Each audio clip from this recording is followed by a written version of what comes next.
Hey there, fellow scribes and story lovers. Today, I'm going to walk you through how to craft a character sketch that'll bring your fictional folks to life. Step 1. Pick your protagonist or antagonist. Who's this about? A hero, a villain, or just someone with a story to tell? Step 2. What's the point? Are we fleshing out a character for a novel, a play, or just for fun? Knowing this shapes our approach. Moving on, Step 3. Gather the goods. What does your character look like? What ticks them off? Grab everything from appearance to quirks.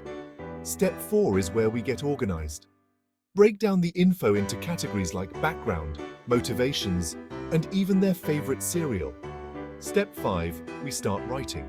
Kick things off with an introduction. Who are they? What's their role? Give us a snapshot.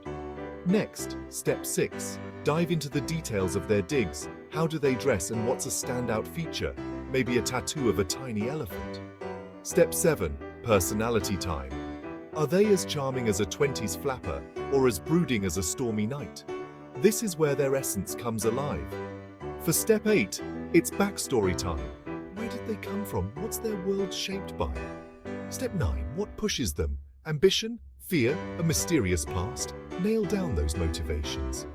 Step 10, leisure and likes. What switches them off from their daily drama? Books, boxing, baking. Step 11, let's talk about love and other relationships. Who holds their heart or who do they butt heads with? Step 12, conflict. Everyone's got it. What's their struggle? Personal demons or external enemies? Penultimate Step 13, wrap it up. What do you want us to remember about them? Finally, Step 14, review and refine. Make sure your sketch sings before you let it out into the world. And there you have it. A character sketch that's as detailed as a high-definition painting. Use these steps to make your characters as real as the person next to you, maybe even more so.